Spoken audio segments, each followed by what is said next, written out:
Howdy, Aggie Land. Welcome to the SEC. Our program will be built on 4 principles in which I talk about all the time: toughness, effort, discipline, and pride. Dang it! I'm going to have to buy that boy cream cone. Now I'm distracted on my point. What were we talking about? It's bullcrap. All I care about is winning. Show me the dang baby. You do it till they do it right, and then you do it till they can't do it wrong. Go get him. Why are you dancing around? Eat him like he's a steak.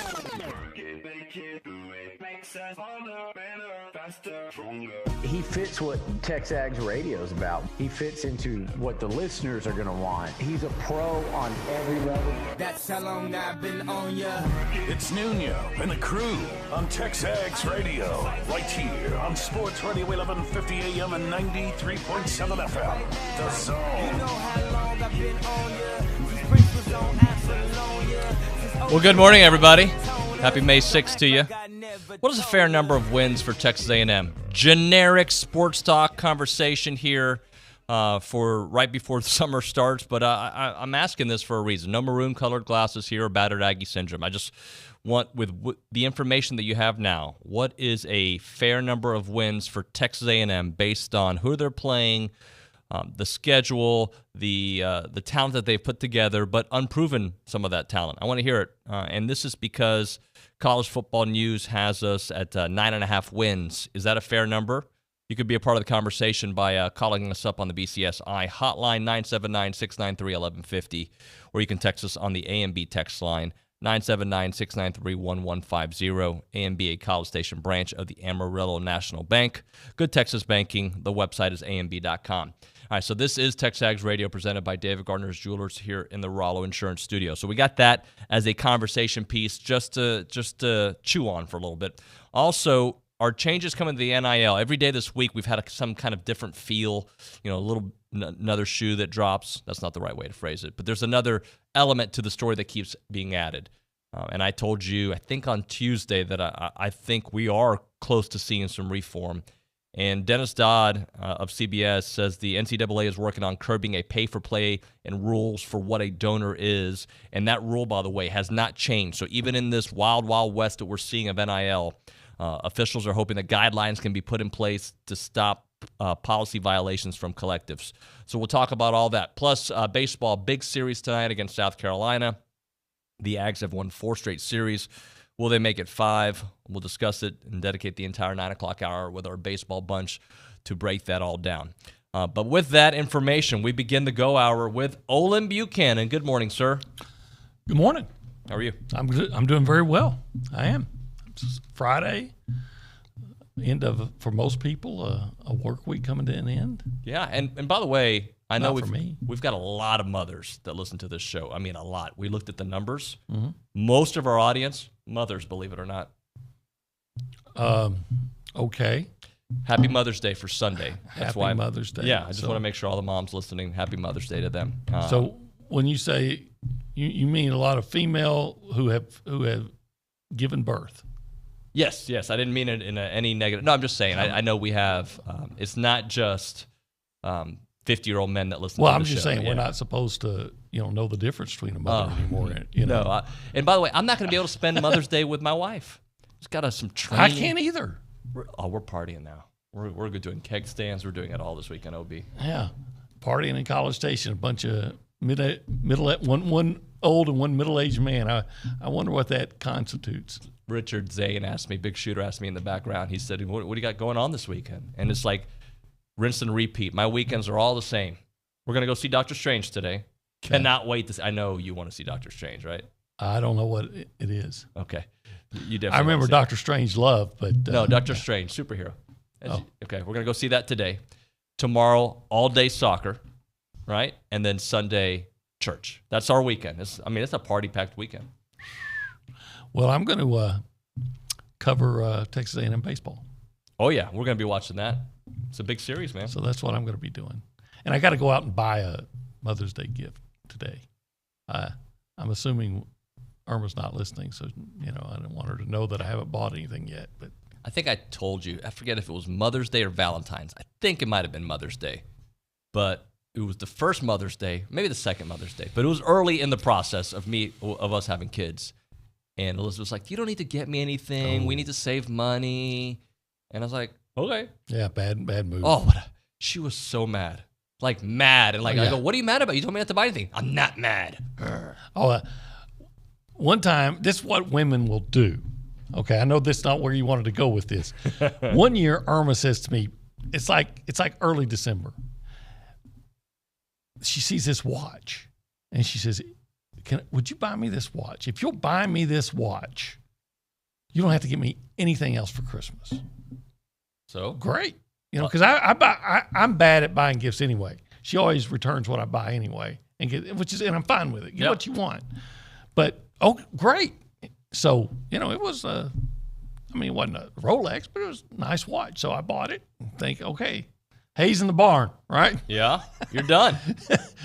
Come like December 23rd, she goes to me, I've noticed I have no presents under the tree. And I said something like, well, I got you the watch. She said, yeah, okay.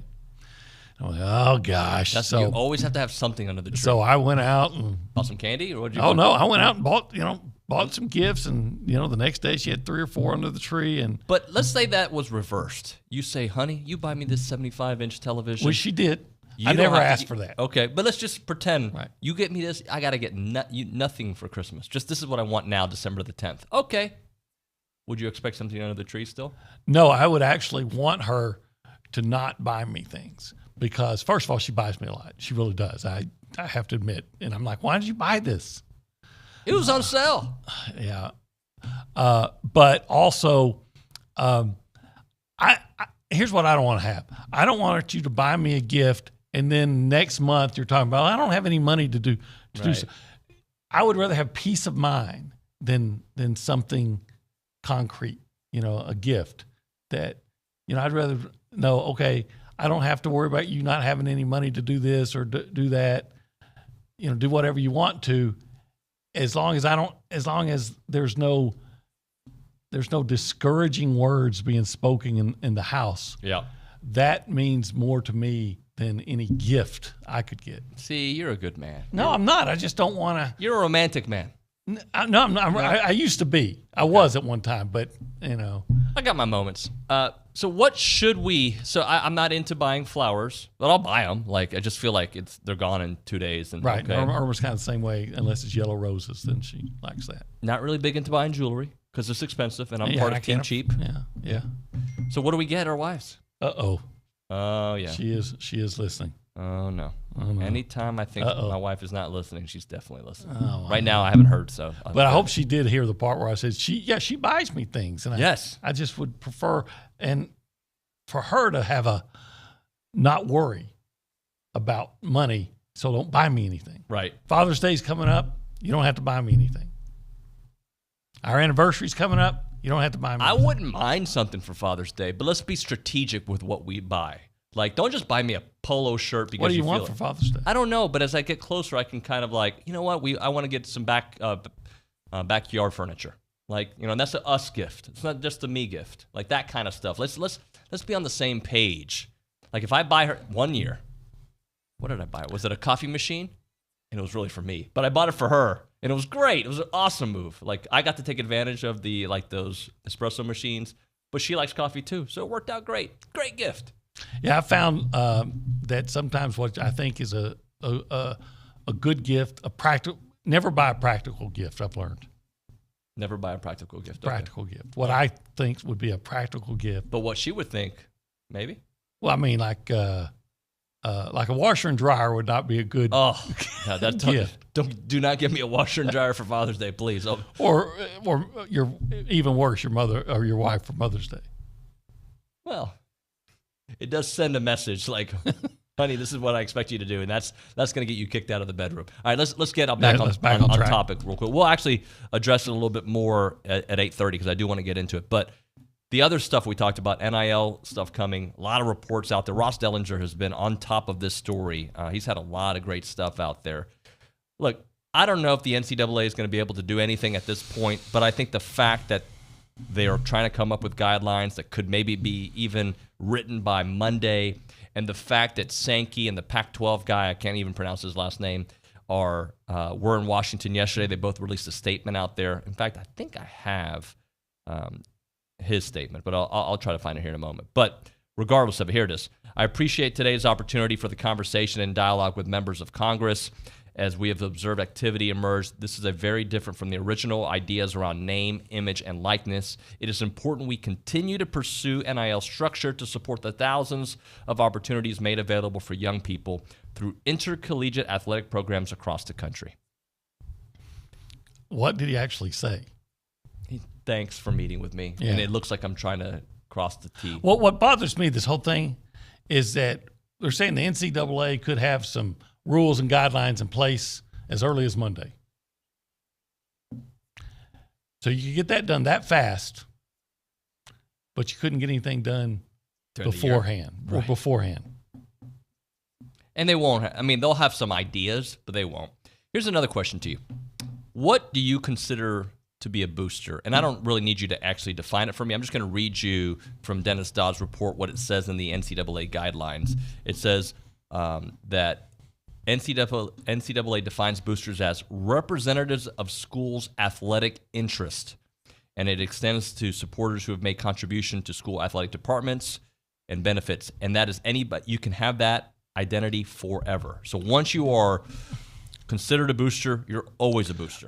You're a booster if you provide any money to the any donations. I would say any donations that are directly or indirectly given to the athletic department. And I go back to the one that just always sticks in my craw, Oklahoma. Big Red Imports was a booster because they're paying Oklahoma players. Correct. And those guys wouldn't have had those jobs and been able to get paid without having those jobs had they not been football players at Oklahoma. They were just as much a booster as Warren Gilbert was at A&M. So if you're giving money, you're boosting them. You're exactly right. Exactly right. And, a big person that is all over this story is the John Ruiz out of Miami. He's the one who's leading the charge. He's a lawyer out of Miami paying for the basketball guy who just transferred and a lot of the football the players. Billionaire. Yeah, he's all over social media. I'm thinking about trying to get him on the show because he is not shy about his opinions on why he's not considered a booster. He's got the legal paperwork and the jargon all ready to roll. So I'm considering getting him on the show. I'm providing money for Miami athletes, but I'm not a booster. And he says it's not just Miami athletes. We employ or we give money to other schools as well. Then you're a booster to those schools as well. There you go. Let's go around the room and say. You can't be a booster to just, do you have to be a booster to just one school? Can you be a booster to other schools? I don't know how that works. Yeah. To me, if you're giving money to them, you're a booster. You are a booster. Or if they're accepting money from you. But anyway, that's what. No one cares what I think. No, people care. People care. People care. Let's go behind the glass. We care what Sam Kamen has to say this morning. Good morning, Sam. Do we really care what I have to say this morning? I guess not. You were really asking the question? Oh, yeah, I was asking the question. If you're going to put me on the spot like that, I care. I kind of care. A little bit. It depends what you say, to be honest. I start caring and then I lose interest real fast. I care because so many people that I might want to know myself, so we got to pretend to care. Well, he played baseball with John Ruiz, the booster out of Miami, for sure. Yeah, he played baseball totally, for everybody. Totally. Good morning, Sam. Good morning. How are we doing today? We're doing great. Friday day. It's Friday. Got to get down on Friday. Looking forward to the weekend. Did it just get creepy? Yeah, I think he's just kind of a little creepy. He's singing the song. Oh, the Friday song, but in a really interesting way. That's a song. Oh, okay. By Rebecca Black. Yeah, Rebecca Black. You know the words to that? Yeah. He's that generation, of course. But he was probably 12. Richard knows it. I knew all the Pitbull songs, and David didn't like all the Pitbull songs Lexi either. used to play that song every Friday, and I was like, why can't we fire her? Oh, it is Friday. You can tell this show's off the rails. What else is going on in your world? I'm excited for the baseball series, hoping to get a fifth straight series win. The question is, I'd love to get a sweep, but if we can continue for Nathan to go out Friday night, be lights out, have an off day on Sunday, and then the bats wake up or have an off day on Saturday and bats wake up on Sunday, I'd still take that, but obviously 3 wins is better than 2 wins. I'm very excited about this series. I hope to be there when Sam's first child is born, when he says, "This is the happiest day of my life." Let me interject because I don't want Sam to come after us Postal Service style. Carol Miller, listening on YouTube, says, "Thanks for the Mother's Day shout out, Olin. No. Stop while you're ahead." Well, I really wish that I had known Irma was listening. I thought when I left she was still asleep. I thought I might got a free pass today, but guess I didn't. Let's go to Anna Rosa there at the News and Social Center. We missed you on Wednesday. Good morning. Oh, good morning. I'm feeling pretty good this morning, you guys. I don't know about you, but I spent my Cinco de Mayo in a really great way playing poker. And I usually don't play, nor do I gamble my money if I have played before. But my friends coerced me into spending some money, and they told me that beginner's luck is a real thing because I was really intimidated by it. And so I actually swept and made some money, and I'm feeling pretty good about it. Now I can, do whatever I want this weekend, I feel like. So Wow. How much money did you win? like $30, which is pretty good you can for do whatever you college want gambling. on I weekend can on go out $30. to eat. You Or can get ride 2 into gallons the of gas sunset. now. yeah, seriously. What was that, Sam? You can ride into the sunset now, Yeah. Wow. I really can. What a contrast. Feel on from- top of the world. How you doing, Sam? I'm having a great day. How you doing, Anna? Well, I want somebody. So we're saying Anna Rosa's super happy. Always. Well, of course she is.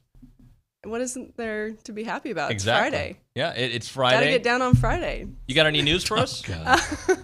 I do. So in track and field, All-American Brandon Miller has been named to the Bowerman Pre-Conference Championships watch list. The United States Track and Field Cross Country Coaches Association announced this on Thursday. And then women's and men's tennis both compete this weekend in the NCAA tournament. The number 7 Texas A&M women's tennis prepares to open the 2022 NCAA tournament as the Aggies take on the Texas A&M Corpus Christi Islanders. First serve is at the George P. Mitchell Tennis Center, slated for today at 1 p.m. And men's tennis will compete in Waco at the Hurd Tennis Center on Baylor University campus against Tulsa at 3 p.m. today. So a lot to look out for in tennis today. All right, Anna Rosa, thank you. We'll come back with more news and the word of the day, which we didn't get to on Wednesday. We'll do that here shortly. Right now, the Association of Former Students. My good friends over there. Porter's awesome. Randy's amazing. Lexi as well. They just great people out there. They do such amazing work, and I think that you guys should be Century Club members without a doubt because your gifts help them and have empowered them to be here, to be there, everywhere. They've done it for over 140 years. They're just such great people, and they've done it for such a long time. They help scholarships and Aggie Band and Silver Taps and Rain Day and muster and tailgating. That's what the association does. They help, and that's why I'm encouraging many of you, all of you who are listening to this show right now, to go to IamTheWhy.com. That's the place where they have all these collection of stories about Aggies all around the world and how they've been impacted by this amazing university and different stories. I like to read a couple of them from time to time just to kind of give you a glimpse of what you can find out there if you're into the Aggie Band, which I hope you are, the number 1 band in the world. Cadets in the band talk about what it's like to march in Kyle Field in front of 100,000 people. The helpline, stories about student and former students, volunteers talking about why they got involved in the Aggie helpline and what it means to be able to talk to someone who is in need. These are the kind of stories you can find on there. Pretty soon you will be able to upload your story onto there as well. It is IamTheWhy.com. Again, IamTheWhy.com. I'm Chelsea Reber with your community calendar on The Zone, brought to you by Christine Engler, the Aggie Loan Expert. Get pre-approved to grab your dream home at AggieLoanExpert.com. NMLS 1309378, Equal Housing Opportunity. Relay for Life of Brazos County is Saturday, May 7th. Join a team, make a donation, or become a sponsor. Find more information and a link to register at WTAW.com. College Station Noon Lions Club is hosting Art in the Park, a free community event for children and families on Saturday, May 14th at Central Park from 10 a.m. to 2 p.m. The Shiro Volunteer Fire Department invites you to their 42nd annual barbecue on Saturday, May 14th from 11 a.m. to 4 p.m. Come out for food, fun, and prizes. On Sunday, May 15th, Blue Baker is celebrating 21 years in the Brazos Valley with Free Cookie Day. Come to any of their 3 locations and grab a free freshly baked cookie. That's your community calendar, brought to you by Christine Engler, the Aggie Loan Expert. I'm Chelsea Reber on The Zone. Property tax statements. We all receive them, but at times we need an expert to help appeal our assessment. At Paramount's Property Tax Consultants in College Station, we specialize in appealing property taxes, saving property owners over $1 million in taxes last year. Whether it's your residence, investment property, or commercial property, to reduce your property taxes, trust Property Tax Consultants, 35 years of experience to deliver. Visit PropertyTaxConsulting.com for your free consultation today. Celebrate the history of our national pastime at the National Baseball Hall of Fame and Museum in Cooperstown. See priceless treasures that will bring your baseball memories to life. Connect with events that have shaped and changed the game and our country. Our stories to tell, your memories to share. Plan your family visit today at baseballhall.org. See you in Cooperstown, where the journey becomes legend. This is ESPN Radio. The head coach of the Minnesota Timberwolves, Chris Finch. We've just finished playing the better part of 2 years of joyless basketball, when it felt really like a job. Justin Reed, the new safety for the Kansas City Chiefs. You know, it didn't really hit me until the next morning when I woke up, and it was like the closest feeling to what it was like to first get drafted. Cincinnati coach Luke Fickell. We're going to continue to recruit the same type of kid, whether we're playing in the AAC or we're playing in the Big 12, but I do believe that it gives us a greater opportunity with a lot of those kids. Maybe we haven't been able to land. Ken Griffey Jr. We needed to celebrate the guys that made a difference in history, not just on the field, but history. Saints first team All-Pro 2017. Cam Jordan. I just clump them together. I just go 3-time All-Pro. Honestly, as long as it says 100-sack club guy, that's really the kicker for me. ESPN Radio, weeknights and weekends on Sports Radio 1150 AM and 93.7 FM. The Zone. Friday, gotta get down on Friday. Everybody's looking forward to the weekend. Friday, getting down on Friday. Everybody's looking forward to the weekend. It is TexAgs Radio. We're presented by David Gardner's Jewelers here in the Rollo Insurance Studio.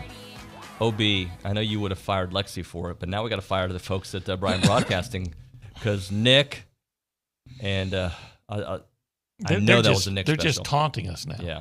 No, they're just taunting us. They are B-Scan and Nick over there playing it. I saw someone post this in a meme or something, and it was and it's so true. And it was talking about guys my age. It says it's not that we're old; it's that your music really does suck. And I think that's an example. I will say that song sucks, but it unfortunately is catchy. That if you hear it more than once, you might be accidentally singing it in the car.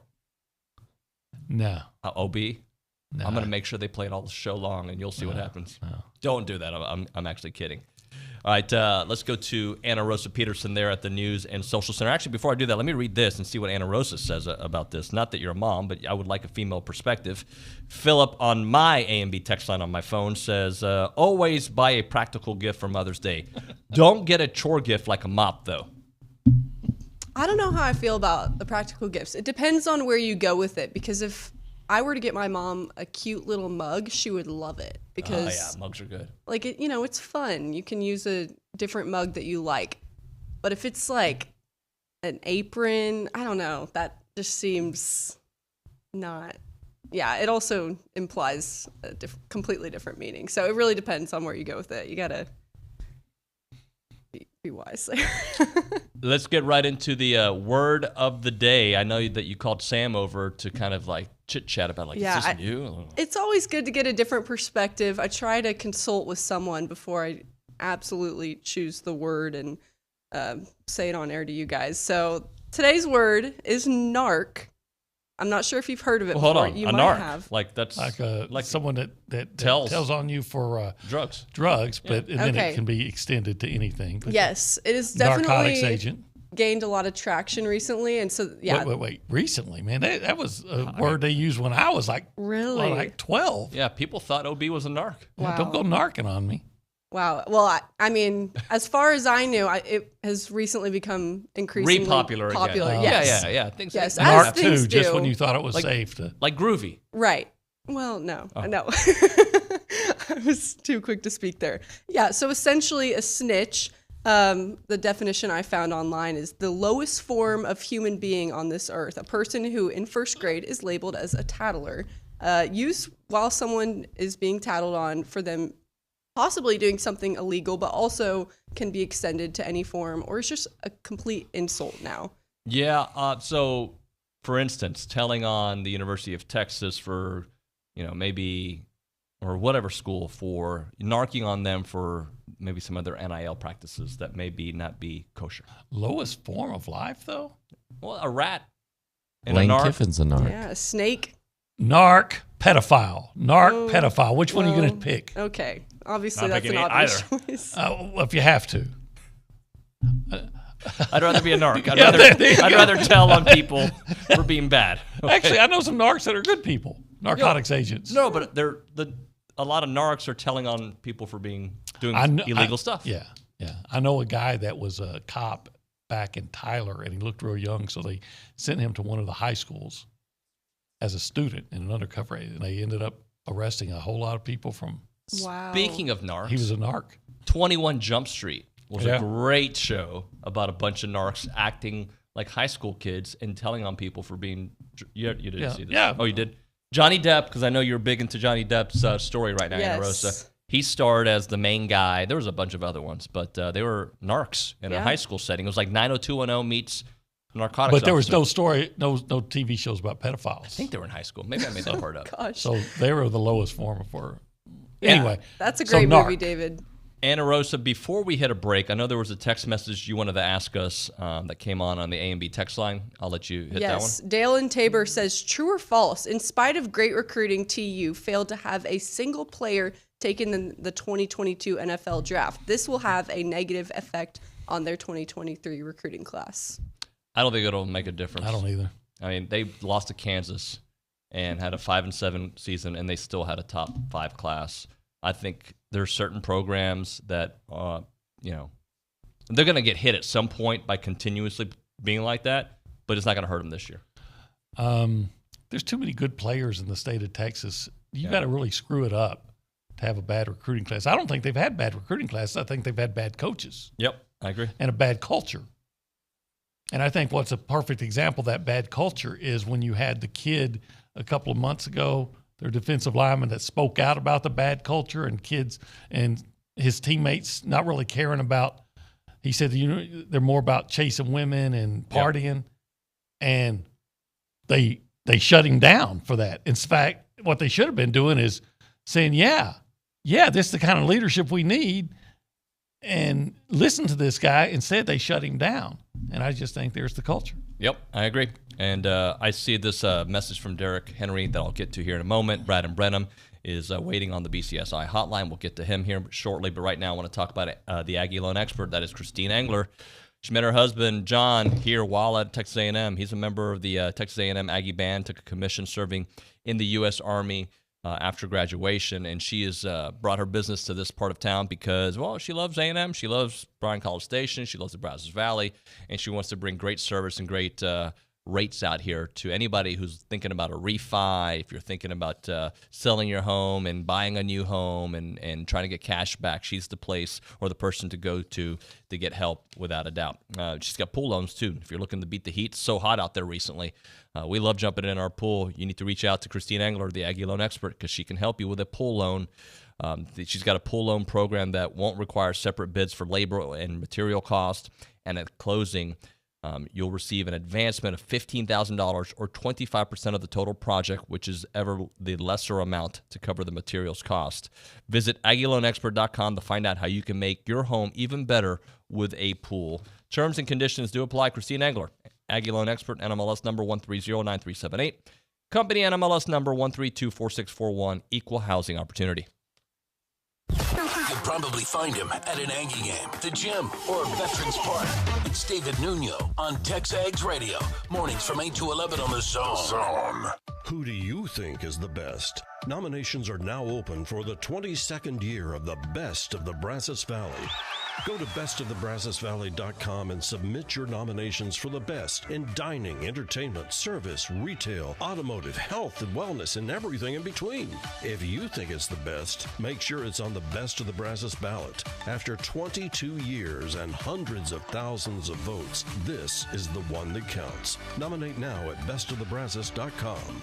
Hey parents, when it comes to your child's education, there's a lot to consider. No matter what you're searching for, search the Bryan Broadcasting half-price tuition program first. We've partnered with schools and learning centers throughout the area to get your students started with high-quality programs at half price. Right now, we're featuring half-price tuitions at Hopewell Classical Day School, Kinder Music, Happy Camper School, and more. Half-price tuitions are first come, first served, and availability is limited. Go to halfpricebrazos.com.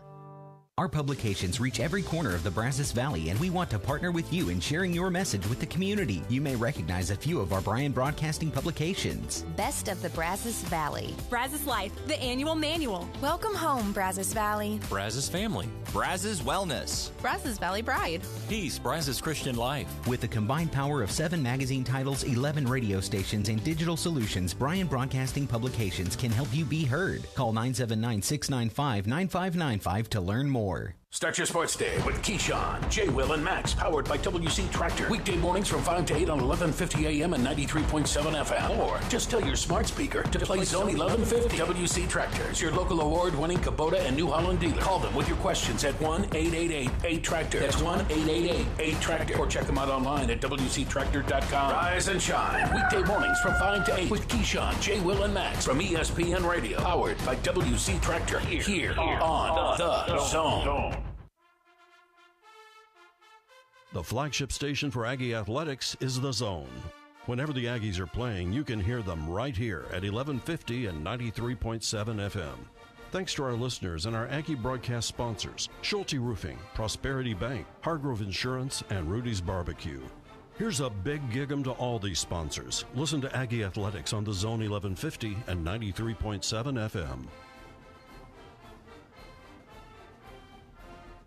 On Sports Talk, Chip visits with John Spong of Texas Monthly about a song on Willie Nelson's new album. The song on there called I Don't Go to Funerals and I Won't Be at Mine. That's a great jokey line, right? And he doesn't go to funerals, by my understanding.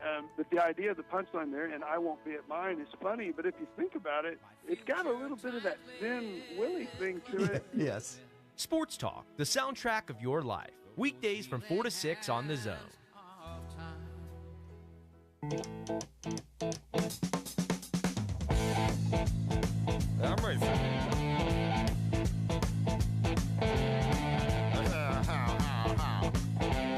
All right, it's TexAgs Radio presented by David Gardner's Jewelers here in the Rollo Insurance Studio. We have a question for you guys to chime in on the A&B text line, 979-693-1150. You can also call us on the BCSI hotline. That question is, what is a fair number of wins for A&M with the information that you have today? You can answer that. And the reason I have that as a question is because if you check out College Football News, they have us at a 9.5 win total. So is that fair? OB and I will discuss here this segment. But before we do that, we go to the BCSI hotline. Brad in Brenham wants to talk a little Schloss with us. Brad, welcome to the show. Hey, guys. Good Friday morning to you. Thank you. Good morning, man. Hey, yesterday evening I was listening to XM and Schloss was on, and he was talking about coming up through the ranks as coaching. And I think he said at the time John Robinson was probably athletic director somewhere. And I thought he said gave him some advice one time that when he was formulating his team, that to make sure that you mix in beer drinkers with all those milk drinkers you got on the team. So my question to probably either the big shooter or Bronny, as we get to know the characters of this team, who are the beer drinkers and who are the milk drinkers of the team?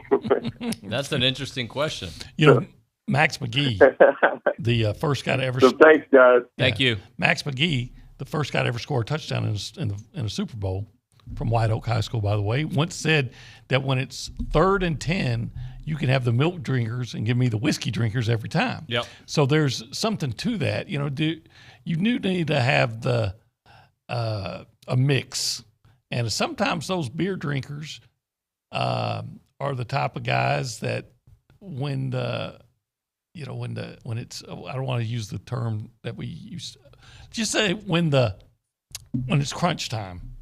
Sometimes those are the guys with a little bit ornery. You like those guys with some nastiness to them, and they kind of show up at that time. I think great teams have a collection of personalities. Yes. I think you need a Draymond. You need a cerebral guy. You need a beer drinking guy. You need a person who is alpha. Like, I think you need a combination of those kind of personalities, of course, with being good too. You can't put a team of Olin and David together and expect to win. Yeah, but which one of us would be the milk drinker and which would be the whiskey drinker? Because I don't drink whiskey, even though I did have my one margarita. You're talking about from a TexAgs staff, or just between me and you? Yeah, from a Tex staff. Well, me and you are. I think Dalton would be a whiskey drinker. Oh, Dalton's anything that's available drinker. Yeah, I'm a water drinker. I don't know if teams need a hydration guy, but I could be that hydration guy. And coffee. Right. You're the Bobby Boucher of TexAgs Radio. There you go. Oh, now that's going to start a thing. Hey, I remember that one time you started a thread on TexAgs comparing what happened to First Take when I'm just kidding. That's Derrick Henry on the YouTube page says, Nuño, stop with the heart and hate. Rockets were 10-20 win team without him. Took the Rockets deep in the playoffs over and over. Stop. Top 5 player to wear a jersey. Y también a la Madrid. I gave Harden a hard time. I don't want to make this a Rocket show, but I'll just interject this. I was there up close and saw him alienate Dwight Howard, Chris Paul. Who am I missing? I guess technically Russell Westbrook also. I saw a guy who's an amazing talent who I saw behind the scenes and I just was not a big fan of. Amazing talent. Doesn't mean he's worth the money today. I'll leave it at that. It's kind of like Terrell Owens. Yeah. But I think he had his longevity, his greatness lasted longer. Well, football as opposed to basketball, you can play longer too. Terrell Owens was really great in San Francisco. He was great at really the Cowboys. Great in Philadelphia, and then with the Cowboys. So his greatness spanned quite a few years. It did. A little crazy, but it did. He's a lot crazy. So, OB, we teased it. So, what is a fair number of victories for Texas A&M in your eyes? Well, based on what we know with the young talent, quarterback situation, but also understanding that other teams in the division might have some questions as well. 10. I think 10 is the right number. 10. I think I think we're at that point. Jimbo Fisher's into 5 years here, and I know there's some issues. Rarely are you going to have everything perfect or close to perfect. I think we're at a point where we should expect that. Now, all that said, your expectations can change as the season goes on based on injury or the way, maybe somebody starts playing even better than you thought, and then you go, you should win 11 or 12. There's going to be somebody on your schedule that is going to play better than we expect. Mm-hmm. And there's probably going to be someone on your schedule that's not as good as you expect. I think even Alabama has some issues. Mm-hmm. I would just say, tell me the team that talent-wise is better than A&M on the A&M schedule. Well, we did this the other day, but I'm going to reset it here. Going through the schedule, just tell me the maybe games, the games that could be tight. Well, there's a lot of maybes. Sure. But Sam Houston a win. Yeah. Should be a win. Appalachian State. Should be a win. Miami, it's a maybe, but I think A&M wins it. I think it's more A&M than maybe, but yes, it's a maybe just because. Well, yeah, I mean, if it's a team that's capable of playing well, and if you're not, if you're messing around, you could lose it. I think Arkansas is tough. I do. It's a maybe game, but I think A&M should win it. I think A&M has more talent. Mississippi State. I think A&M has more talent.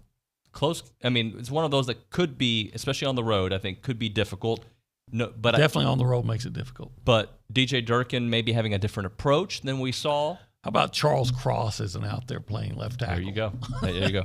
Alabama on the road is Alabama. We know how hard that is, but they have questions on their offensive line. Yeah, but they're going to be favored, and rightly so.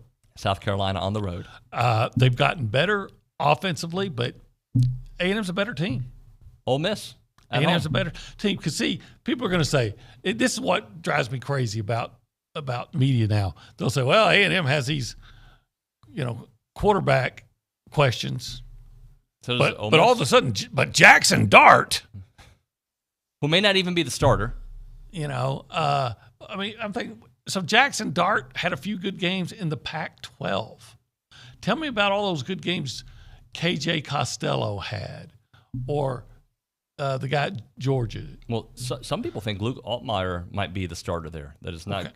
So all right. There you go. And again, we only saw him in a sample set size against Baylor, but that's out there.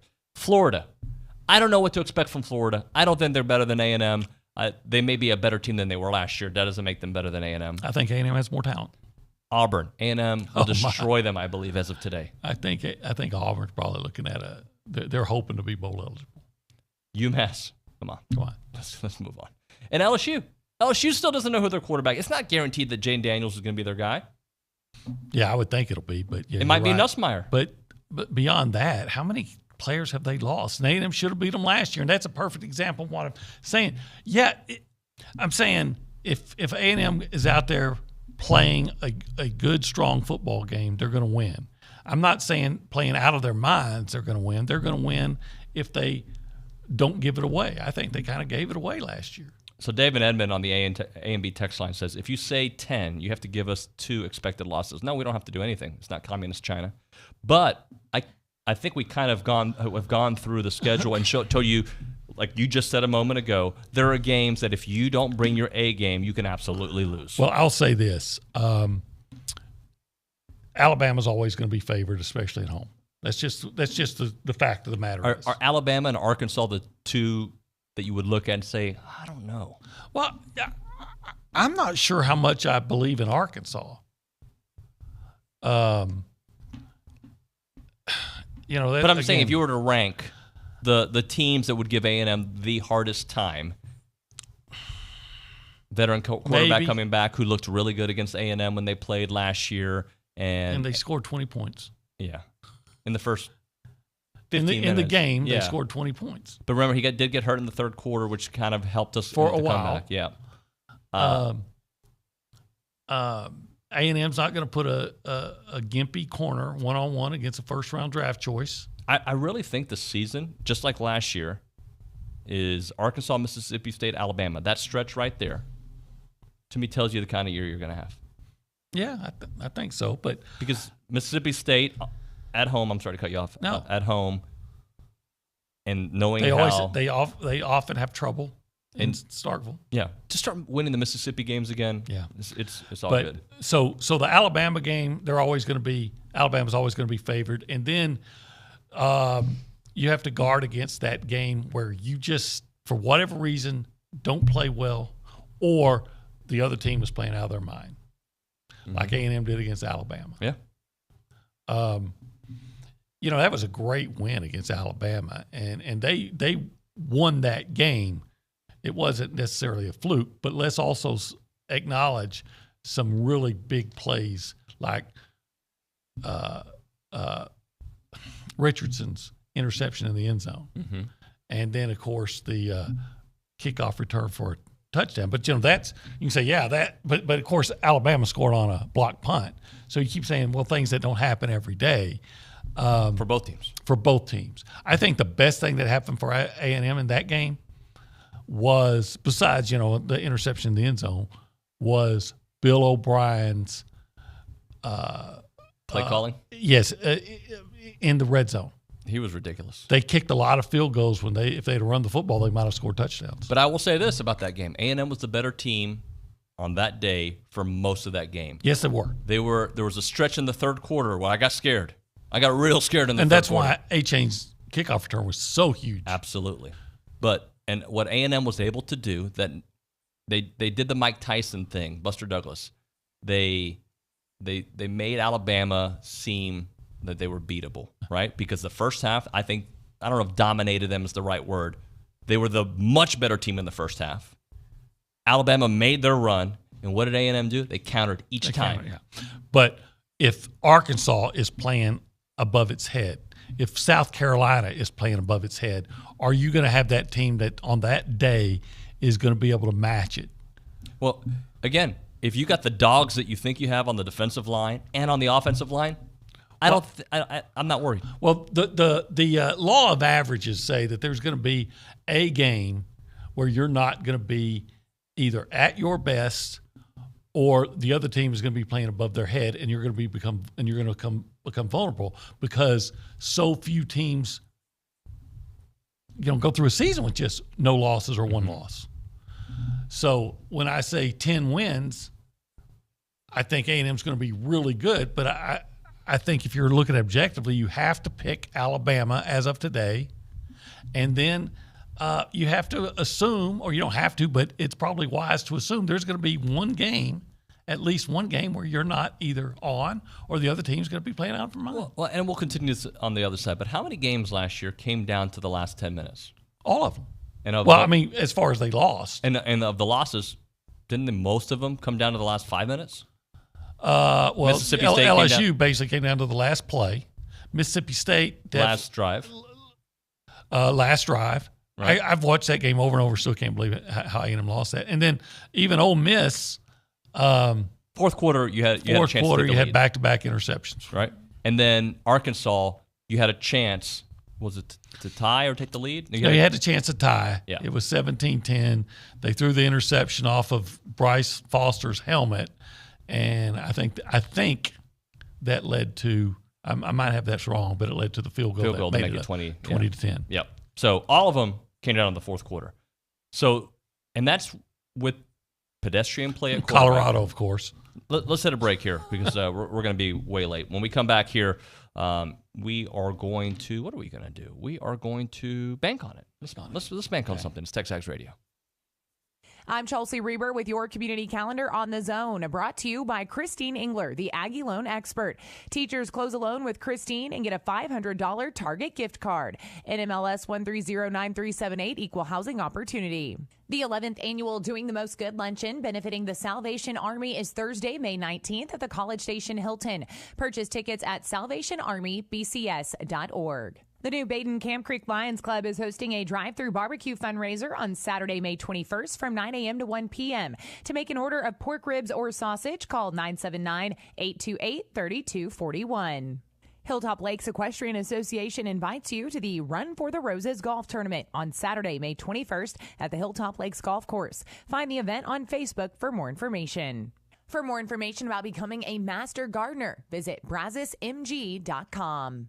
That's your community calendar brought to you by Christine Engler at AggieLoanExpert.com. I'm Chelsea Reber on The Zone. It's time to do your civic duty and make sure the best candidates get elected for office. Hi, I'm Gabriel Garcia, and I'm asking you to re-elect me as your Brazos County District Clerk. I have a passion for public service, and I've made a number of positive changes in the District Clerk's office, including added deputy clerks in court, stressing the importance of preserving and archiving records, and adding a Clerk 1 position without raising the salary budget. Re-elect me, Gabriel Garcia. Paid for by Gabriel Garcia Campaign, Pet Septic Treasurer.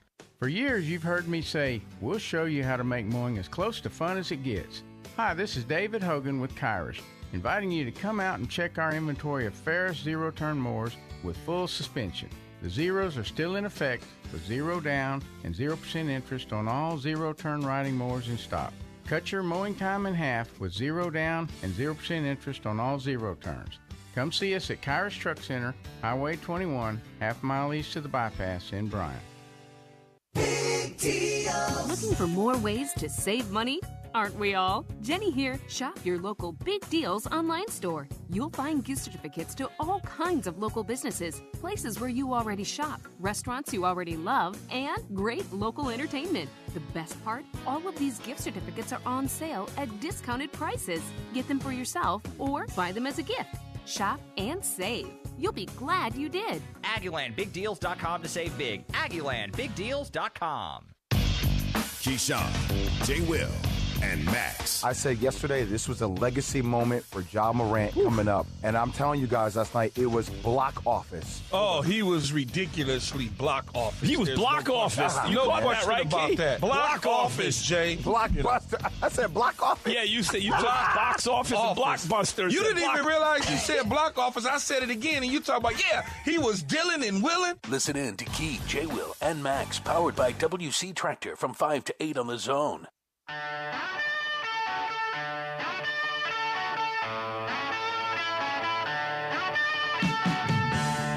All right, we are back. TexAgs Radio, presented by David Gardner's Jewelers here in the Rollo Insurance Studio. It is now time for Bank On It, presented by Vera Bank, authentic relationship-based banking built for real life. Go see Joel Jackson and the team there at Vera Bank. You can learn more at verabank.com. OB, what are you banking on? You know, I know this is low-hanging fruit, but I'm just banking on Texas A&M winning another SEC baseball series.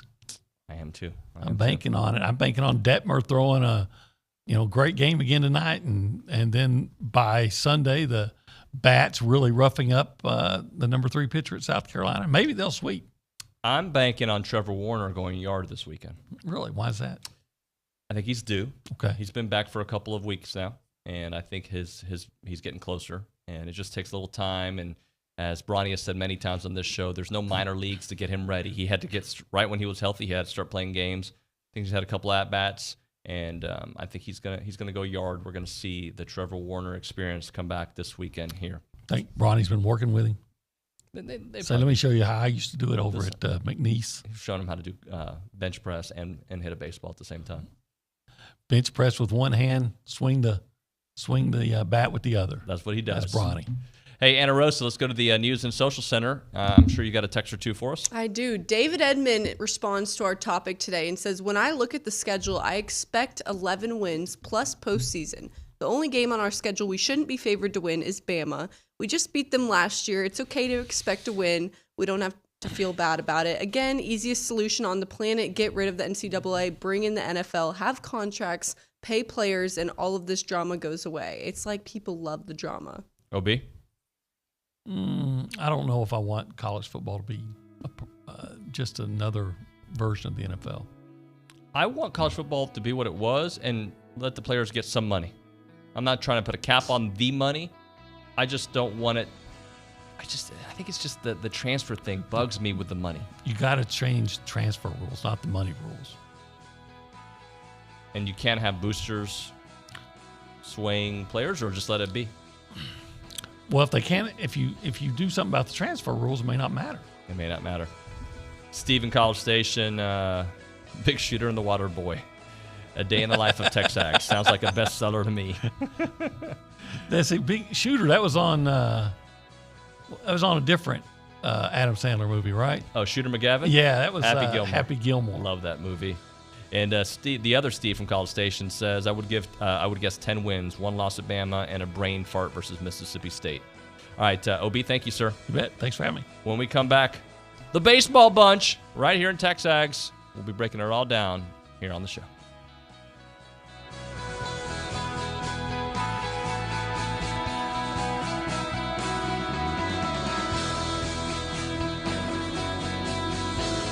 Hi, this is Jeff Vanderwood with Verabank.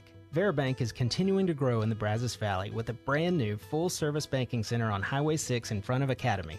We have a team of genuine bankers specializing in personal and business banking, wealth management, and investor real estate lending ready to serve you. Verabank is here to help you succeed financially, and you can bank on it. Visit verabank.com today. That's VERA bank.com. Verabank, member FDIC, equal housing lender. Did you get a call or message that mentioned Social Security that made you feel threatened or scared? That is not the Social Security Administration. Social Security will not threaten you, press you for personal information, or demand instant payment. Social Security does not accept payments by gift card, prepaid debit card, internet currency, or by mailing cash. Criminals use these forms of payment because they are hard to trace.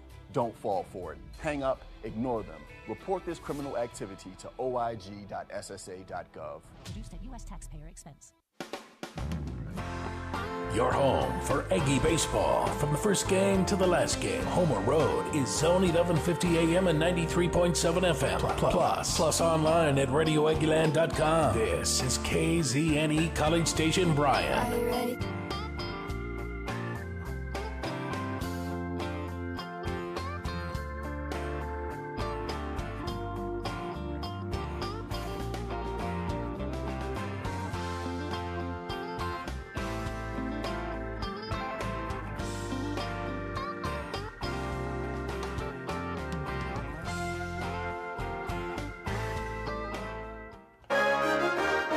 From WTAW, I'm Chelsea Reber with a news update on the Zone. A longtime Bryan Municipal Court judge whose contract was not renewed by the city council last summer has sued the city. Albert Navarro is seeking between $200,000 and $5 million in monetary damages. The city's response to the lawsuit filed in Brazos County District Court includes that the city is protected by governmental immunity and that municipal judges are not city employees. The city's response did not disclose why the council chose not to renew Navarro's contract after more than 6 years as presiding judge and more than 11 years as a municipal court judge. Bill Oliver, 1620 94.5 WTAW. 2 women tell Bryan police they were sexually assaulted while they were treated by a sports medicine doctor. 44-year-old Corey Gill of College Station is out of jail after posting bonds totaling $60,000 following his arrest on Wednesday. BPD's investigation of the first victim began in January, and during that time learned of a possible second victim from a Title IX investigator. In February, Dr. Gill's 13-year association with Texas A&M ended.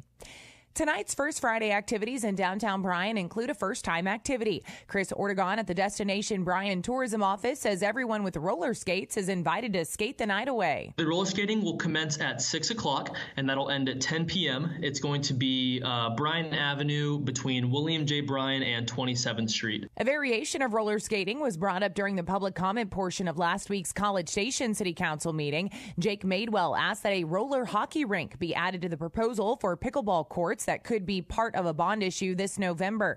The council also received written comments from 4 other people supporting the project. A reminder to the 98.5% of Brazos County voters who did not participate in early voting. Tomorrow is Election Day for the proposed amendments to the state constitution. Both proposals call for reducing property taxes for some homeowners. I'm Chelsea Reber on the Zone. Looking for a job that matters?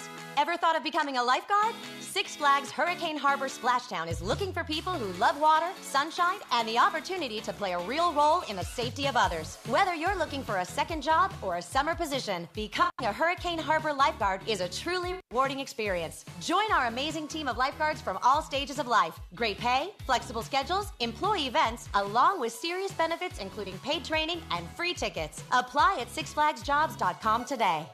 Who do you think is the best? Nominations are now open for the 22nd year of the Best of the Brazos Valley. Go to bestofthebrazosvalley.com and submit your nominations for the best in dining, entertainment, service, retail, automotive, health, and wellness, and everything in between. If you think it's the best, make sure it's on the Best of the Brazos ballot. After 22 years and hundreds of thousands of votes, this is the one that counts. Nominate now at bestofthebrazos.com. Good morning, sports fans. I'm Zach Taylor with your Aggie Sports Minute on the Zone. This Sports Minute is brought to you by Hilco Metal Roofing and Supply. Call 936-825-0500 or click HilcoSupply.com. Texas A&M baseball is riding high, having won 4 straight SEC series. The guys will go for their 5th straight this weekend when they welcome South Carolina to town. Game 1 is tonight at 6:30 with broadcast right here on the Zone. Meanwhile, Aggie softball is also at home, taking on 5th-ranked Arkansas in the final series of the regular season. First pitch against the Ladybacks is at 6 o'clock on Gospel 97.3 FM. 7th-ranked women's tennis begins its run to the NCAA championship this afternoon as it hosts A&M Corpus Christi for the first round of the NCAA tournament. Now, it's already been an historic season for the Ags, who swept the SEC regular season and tournament titles. However, Coach Mark Weaver says the job ain't done yet. We've achieved a lot of our goals already. Winning the SEC regular season and the tournament title were several of our goals, along with being undefeated at home. And, yeah, the NCAA title is definitely a main goal and priority for the season. The Ags match up against A&M Corpus Christi this afternoon at 1 o'clock at the George P. Mitchell Tennis Center. The winner will advance to take on Washington or Baylor tomorrow. On the men's side of the court, the 25th ranked Aggies kick off their NCAA tournament run this afternoon against Tulsa in Waco. First serve is at 3 o'clock at the Hurd Tennis Center. And that's been your Aggie Sports Minute, brought to you by Hilco Metal Roofing and Supply. On The Zone, I'm Zach Taylor. You can listen to Aggie football, basketball, and baseball on your Amazon Dot or Echo. Step 1, say, Alexa, enable Zone 1150 skill. Step 2, anytime you want to hear fighting Texas Aggie football, Texas A&M women's basketball, or Aggie baseball, all you have to do is say, Alexa, play Zone 1150. It's that simple to listen to your favorite A&M teams that play on The Zone with your Amazon Dot or Echo. Make sure to say one time, Alexa, enable Zone 1150 skill. Then say, Alexa, play Zone 1150.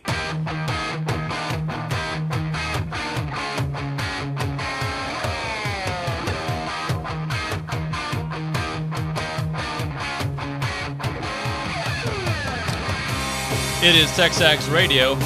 We are presented by David Gardner's Jewelers here in the Rollo Insurance Studio. If you want to be a part of the show, we're switching our attention for the next hour to baseball. You can text us on the A&B text line, 979-693-1150, or you can call us up on the BCSI hotline. We've got the baseball bunch here in studio. Scott Clendenin. Good morning to you, sir. Good morning. Ryan Broninger. Hey. Howdy. And Richard Zane. What's up? How are you guys doing? Well, it's just one of those things a host does, and I don't really know what the answer is going to be. Like, I don't care. Let's just talk about some baseball. Sound good? Sounds great to me. Maybe we'll get some international texters. Well, I'm hoping to hear from Australia and Singapore. Okay. That's what I hope Mr. Jass is doing well this morning. God, he's so good. Well, is it morning or is it evening over there? I don't know. Down under. It's probably tomorrow. Big contributor to the show. Big Yes. fan, too. Got Huge. a Huge. Did you say big fanny? No, big fan. Well, I mean, he's a huge fan. Huge. So, how are we feeling about things? Scott, we'll start with you because I know you're the one who's going to keep it PG. How do you feel about things baseball-wise? Feel pretty good. Yeah? PG. Pretty good. Pretty. Sorry. There you go. The silliness factor just went way through the roof here. You know what that's? There's going to be a new thread about this. You know, back in the old days. No, Sorry. you know what that is? What? That's directly related to how this baseball team's playing. We're coming in, how they're playing baseball. You have a different attitude. They carry a different mindset. The Aggie fan base has a different mindset. That's VG. Very good. They feel very good about how things are going right now. It's a fun time. No, I like where you're coming with it because I remember. I knew exactly what that was going to do to them. You did. Yes, I did. You need to ask a specific question and get off of this. Oh, my goodness. Ask me something specific about the team. What do you like about what you're seeing, Bronny? That was pretty generic, too. No, man. I think it's the same stuff. And I got to write a little bit more this week, or I chose to write a little bit more about the baseball stuff that's kind of changed in terms of what's happening on the field that has made this season turn into what it is right now and what it could be. But none of the baseball stuff matters without – you have to mention every time I'm on here talking Aggie baseball, every time I write about Aggie baseball, you have to mention their competitive spirit and their toughness because that is their identity. It all the Nathan Detmer's command of his fastball or Moo's mechanical adjustments to get more out of the slider and throwing the fastball where he wants to. The mechanical adjustments a little bit with Austin Boast. All that stuff is fine, and it's important, but it's under the tree and the branch of the competitive spirit and toughness of this team, and we see it every week. I thought we saw it again on Tuesday night against UTA. It's a midweek game after you've been running and gunning. Your captain is not on the field, and you go down by a few runs early, and you're able to rally, and you win 10-5 and win rather comfortably, and you get a lot of guys some work on the mound. So that could have been an easy throwaway midweek game, and they bounced back and got it right and got it going and won and sets themselves up for a big weekend here where South Carolina, I think that their talent level is better than the numbers show.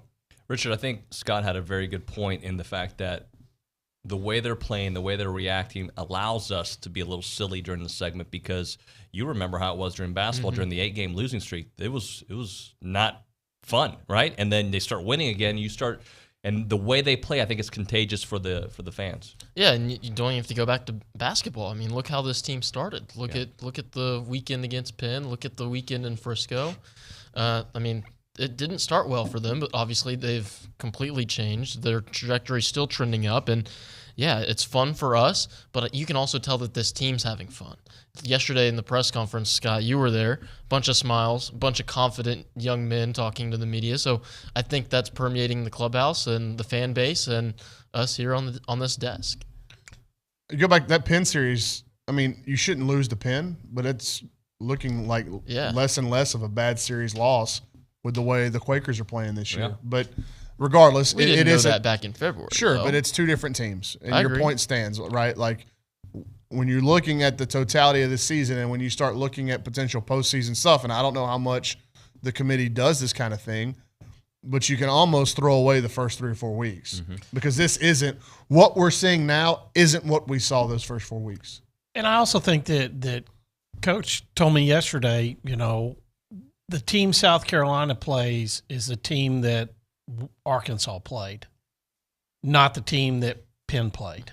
This team is different now, and that's what it has to be. You have to. You're going to show movement. Very rarely do you have a team that's going to stand still. And if you show movement to improve, then your season has done what it needs to do. It is continued to move, and that's hard to do in the SEC. Normally, it's more towards the middle in the SEC because you're going home and away most of the time. Right now, A&M gets two home series in a row, but it's just hard to do that because of the nature of how talented this league is.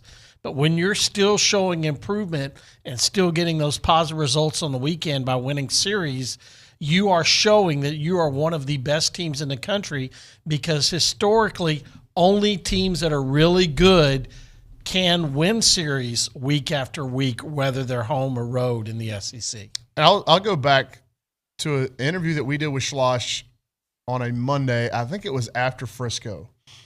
And they were having huge issues getting runners home when they got them on base. The pitching was a mess. The defense, he was right when Kalai and Werner had gotten hurt or re-injured, right? Or Kalai was still around. He was struggling massively at the plate. Werner had gotten hurt. And so I asked him, I said, does kind of the way that things are playing out change the way that you try to coach this team, or manage a game? Maybe not coach your team, but manage a game. In terms of, do you implement more bunts? Do you try to play for 1 run an inning because you're just not getting the guys home? And to his credit, and this is where a guy that's one of the best in the country and one of the best at what he does, the wisdom that he's gotten through all of his years, he said, we are going to coach this team to like what we think they are. And this is what they thought they were.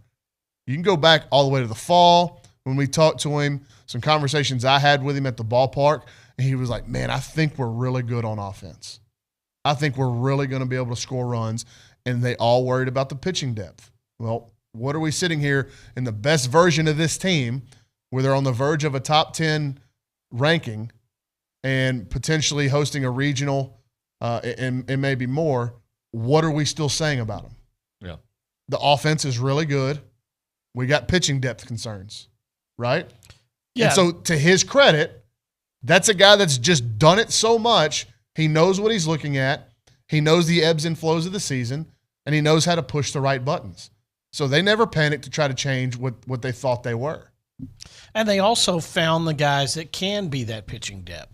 The pitching depth has improved in the last month. Absolutely. It's gotten better because other guys have, appeared and worked on what they needed to do to get you to the point where you can count on Moo. You can count on Will Johnson. You can count now on Wyatt Tucker. Off the air a month ago, we were like, is Wyatt Tucker going to pitch? And here he is having a key role in this team because this coaching staff knew that our best version still has to have these guys included in it. They have to be the ones that I give the ball to and I get what I know is in them. I will say that the bullpen depth has gotten better. We still don't, until Micah Dallas writes the ship, and that's something that we really need to talk about while we're here. That, and then also finding a consistent game 3 starter. In an ideal world, Ryan Prager builds off his first couple innings on Tuesday and he goes back into that role. But is he ready? Is he going to give you the best shot? Or is it Brad Rudis or Jacob Polish, depending on what happens on Friday and Saturday? They get the ball to start game 3 and you see how many outs they can get you. I don't know. But there's inconsistencies with the starting pitching for sure. So here's a question from Steve from College Station, and it's about Micah Dallas. Would you pitch Micah on Sunday knowing the offense? Nope. No. I would not pitch him on Sunday because South Carolina is pitching backwards. They're throwing their best guy on Sunday anyway. Noah Hall goes Sunday? No, Will Sanders goes Sunday. Oh, yeah. I like Hall better, but the numbers are similar. Actually, it's the inconsistency of Noah Hall is the reason why that hasn't been the case. They've tried to ambush some guys. Friday, they're throwing an 0-0 guy with a 6 ERA. It's going to go from the exact opposite on how A&M is going to pitch this weekend as far as what you've got out there. And I just think you got to give Micah the Dallas a ball and have him have that success and have something to build off of because he's got a lot longer memory on how he's ridden through the ways of college baseball than Ryan Prager does. Ryan Prager is, I was good, I need to be good again. Micah Dallas is, I know what I have to do to be my best self because he's, a fourth-year guy in college. I agree. I don't care if you throw him on Saturday, on Monday, on Thursday morning. It doesn't matter. Micah needs to have a good start. You know what I'm saying? Like, it doesn't matter what day he pitches on. It matters how he pitches on that day. And getting him back into a groove heading into postseason would be an enormous development for this team. Enormous. Because I think the way Nathan Detmer's going, he may have a bad start still in his tank just because that's normal, it's baseball. But the way the stuff's coming out of his hand, it's going to be tough for a lot of hitters going forward. Is it surprising they're having the success they're having recently without Micah pitching well? A little bit, I would say. Yeah, I mean, you're getting one reliable start each weekend. And we've talked about how good Brad Rudis has been at times. But last weekend wasn't very good. Field thing, Schloss took him out after 1 inning. They still come back and win that game.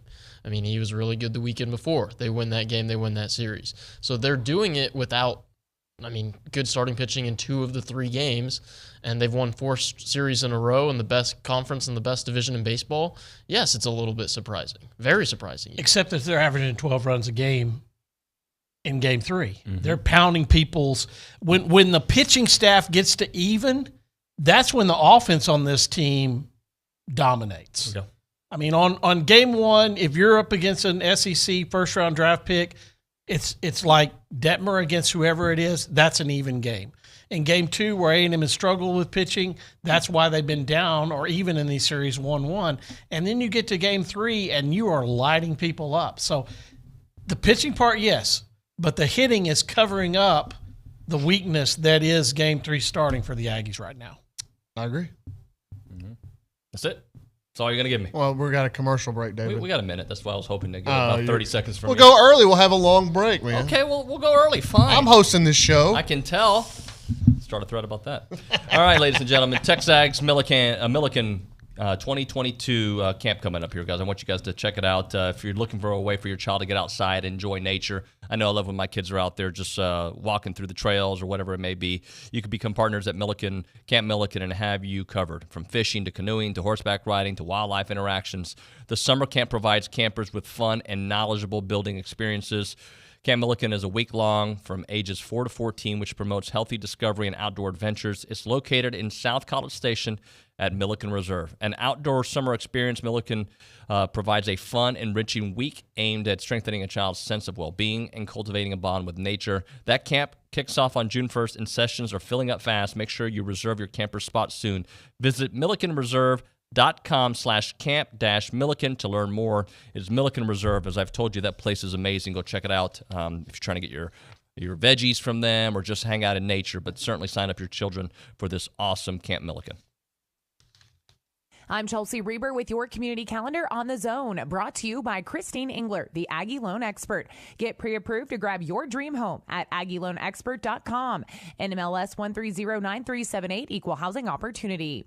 Relay for Life of Brazos County is Saturday, May 7th. Join a team, make a donation, or become a sponsor. Find more information and a link to register at WTAW.com.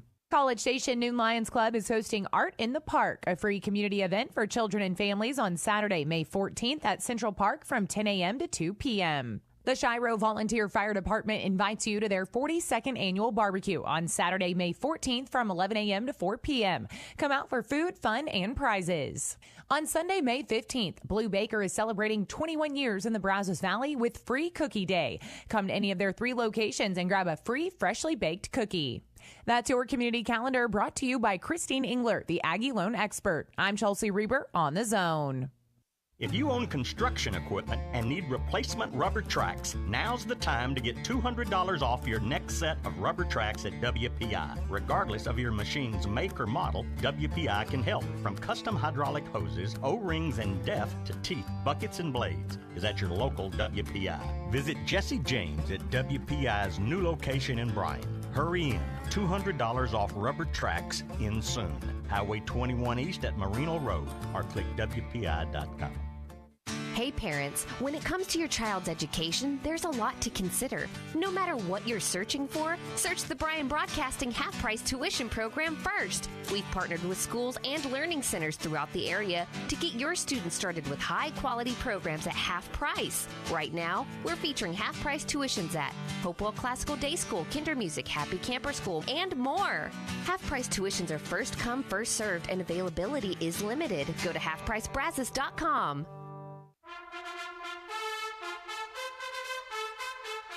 The flagship station for Aggie Athletics is The Zone. Whenever the Aggies are playing, you can hear them right here at 1150 and 93.7 FM. Thanks to our listeners and our Aggie broadcast sponsors. Lance Lester at the Lester Group, Zwerneman Flooring, The Sleep Station, and Twin Peaks. Here's a big gig 'em to all these sponsors. Listen to Aggie Athletics on The Zone 1150 and 93.7 FM.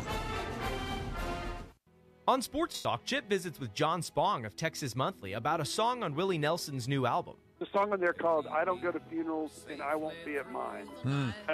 That's a great jokey line, right? And he doesn't go to funerals, by my understanding. But the idea of the punchline there, and I won't be at mine, is funny. But if you think about it, it's got a little bit of that Thin Willie thing to it. Yes. Sports Talk, the soundtrack of your life. Weekdays from 4 to 6 on The Zone.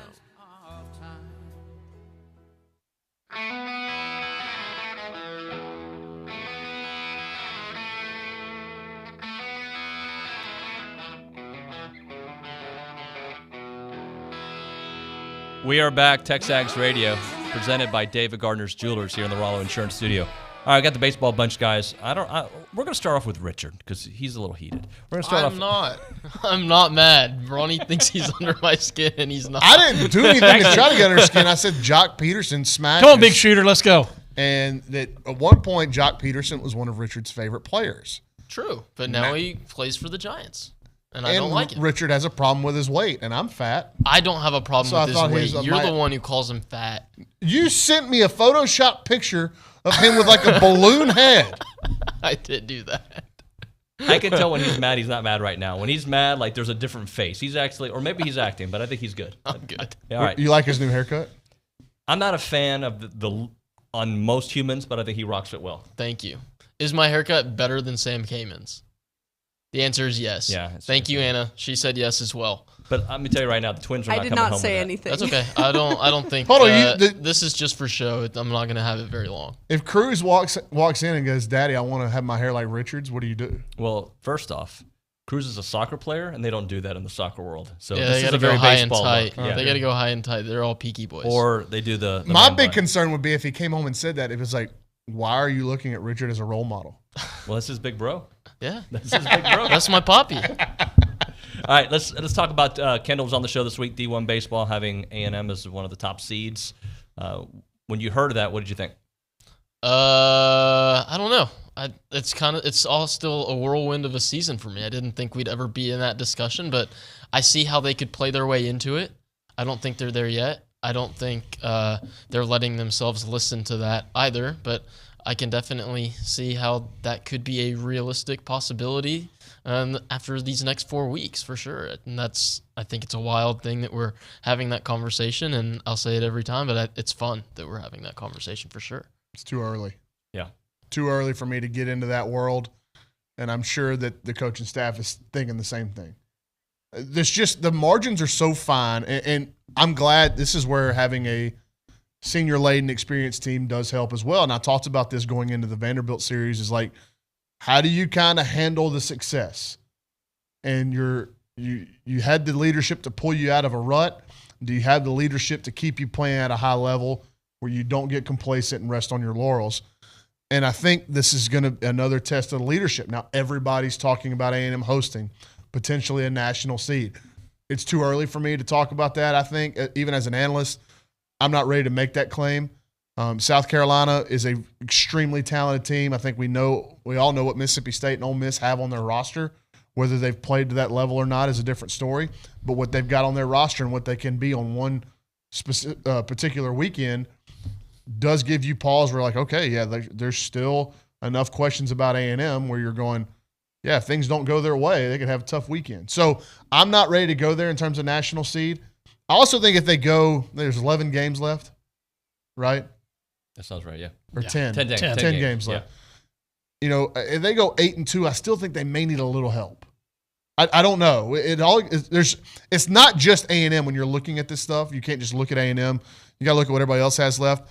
I'm not ready to go there with A&M yet. If they're 8-2, then they're winning they're going 7-2 in their last SEC series.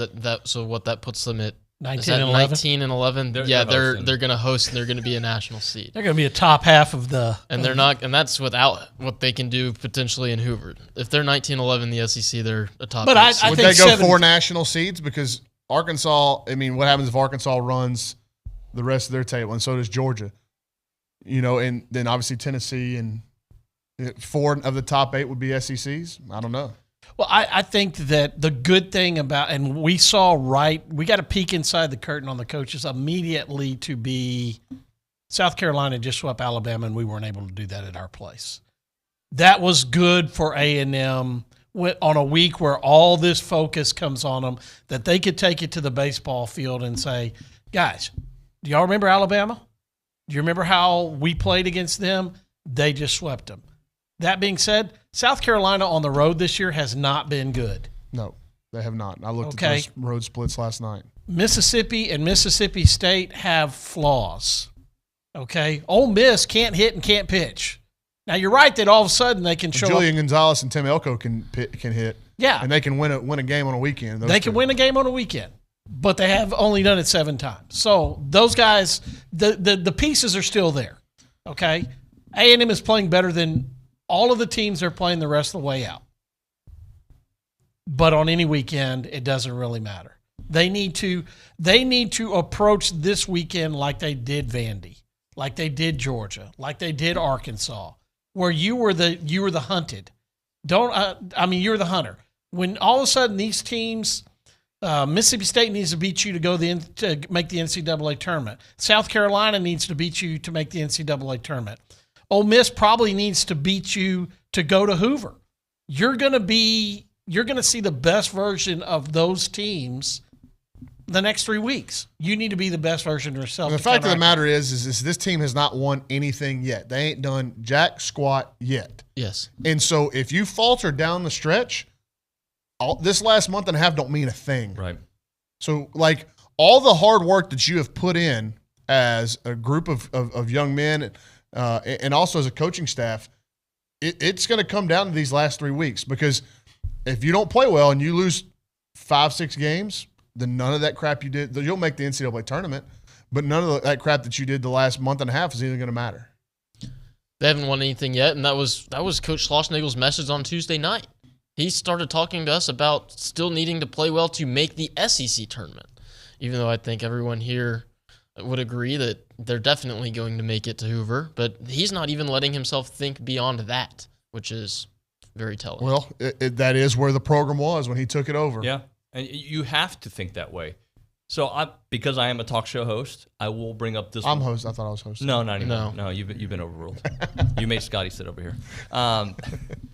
So I forgot what I was going to say. TCU. So that was the thing that I saw in the D1 projections was that A&M would be hosting TCU potentially. I know way too early, but for just radio fodder, how cool would that be? Well, I think 2 weeks ago, A&M was going to TCU. Right. Well, I think Kendall. And a couple weeks before that, they were going to Los Angeles. Well, and it was TCU, Lafayette, and McNeese. And they were paired up with the Austin Regional. So, yes. Now, the NCAA... Kendall knows what he's doing with some of this stuff. Yes. Okay. But the fact of the matter is, the NCAA would just as soon pair 2 Texas regionals, so you get to cut a lot of Texas teams out of it. They'll pair 2 SEC regionals, so you can cut some of that SEC out of it. He knows what he's doing, but he also knows how the committee normally acts in the situations. If they get a chance to eliminate an SEC team so they don't have 6 SEC teams show up in the College World Series, they're going to do it. That's just how they are. Well, it's an interesting year because in the state, there may not be one national seed. Like right now, you're looking at it going, A&M's got the best shot. But if TCU falters down the stretch, obviously we've seen what Texas has done. They need to go on a big run. But when you start looking at travel, and there may be more West Coast regionals this year, when you look at Gonzaga, Oregon State, Stanford, UCLA, there's a chance all of them out west could do something potentially to host. But then you start looking at who needs to fly, who can bus. Are there enough? Somebody's like TCU or Texas State, somebody's going out west. Yes. Right? So it's going to be interesting. There's still 3 really important weekends of baseball left. Just to play the game. If TCU were to come here, it would be electric. It would be a lot of fun, and the storylines would be really cool to watch. But at the same time, that's exactly where I was going. How many times have we seen A&M and Texas in the same regional since A&M left for the SEC? The NCAA would just as soon send the Texas Longhorns here as a 2 seed as they would TCU. It's just, can Texas play well enough to be a 2 seed? They've got stuff they have to do down the stretch to do that. I think Texas State's a 2 seed. I think with the way they're playing, their overall record, I think Texas State is going to be sent somewhere as a 2. Just what I think. Well, and to the point of what you didn't really matter. Until a month ago, Dallas Baptist was a team that was a national seed. And now they're a 2. Some people have them as a 3 and one of the last teams into the field. They're playing their way out. Yes. So you can play your way out. That, to your point, it doesn't really matter what you did up until a point. It only matters what you do going forward. And that's why you have to look at these last 3 series, as you brought up here, Scotty, how very important for these other teams that you're going to be playing, trying to just get into the tournament. Right now we're talking Chance McClain and Heritage Films. YourHeritageFilm.com is the website. One day when they make the Scott Clendenin biography, it's hopefully going to be Chance McClain who does it, who does this awesome documentary about his life, right? It's going to be phenomenal. He's going to talk about how he got to College Station, Texas A&M, all this backstory that we don't know. He's going to have it done the right way. That's what Chance does. He tells stories. He gets the pictures, the videos to match. He did My Father, and I haven't given him the copy of the video yet. We're going to do that so we can watch it as a family, but I'm telling you, it was awesome and very emotional to watch it as well. A 2-hour movie done about my family. It's just so cool. And that's what Chance does. One of the most creative guys that I know in this world. He's done radio stations, Hollywood musicals, movies, you name it. That's what Chance does. Creative artist, without a doubt. Check out the website, YourHeritageFilm.com. YourHeritageFilm.com. 713-893-8341. 713-893-8341. Well, he survived football season and didn't enter the transfer portal. It's David Nuño on TexAgs Radio, weekdays on The Zone. If you own construction equipment and need replacement rubber tracks, now's the time to get $200 off your next set of rubber tracks at WPI. Regardless of your machine's make or model, WPI can help. From custom hydraulic hoses, O-rings, and depth to teeth, buckets, and blades is at your local WPI. Visit Jesse James at WPI's new location in Bryan. Hurry in. $200 off rubber tracks in soon. Highway 21 East at Marino Road or click WPI.com. Who do you think is the best? Nominations are now open for the 22nd year of the Best of the Brazos Valley. Go to bestofthebrazosvalley.com and submit your nominations for the best in dining, entertainment, service, retail, automotive, health, and wellness, and everything in between.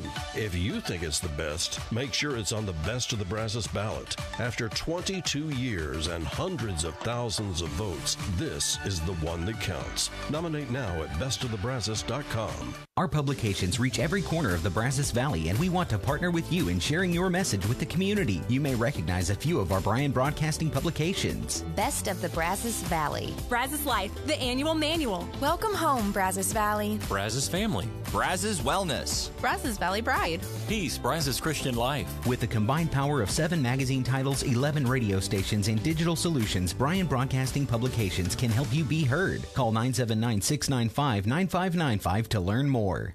There is a weekend in July where the baseball world revolves around a village in upstate New York. Baseball Hall of Fame induction weekend in Cooperstown is an unforgettable experience full of family-friendly activities and priceless moments. Make your plans today for July 22nd through 25th for the induction of Bud Fowler, Gil Hodges, Jim Cott, Minnie Minoso, Tony Oliva, Buck O'Neill, and David Ortiz as the class of 2022. Visit baseballhall.org today for the This is ESPN Radio. The head coach of the Minnesota Timberwolves, Chris Finch. We've just finished playing the better part of 2 years of joyless basketball when it felt really like a job. Justin Reed, the new safety for the Kansas City Chiefs. You know, it didn't really hit me until the next morning when I woke up, and it was like the closest feeling to what it was like to first get drafted. Cincinnati coach Luke Fickell. We're going to continue to recruit the same type of kid, whether we're playing in the AAC or we're playing in the Big 12, but I do believe that it gives us a greater opportunity with a lot of kids maybe we haven't been able to land. Ken Griffey Jr. We needed to celebrate the guys that made a difference in history, not just on the field, but history. Saints first team All-Pro 2017. Cam Jordan. I just clump them together. I just go 3-time All-Pro. Honestly, as long as it says 100 sack club guy, that's really the kicker for me. ESPN Radio, weeknights and weekends on Sports Radio 1150 AM and 93.7 FM. The Zone.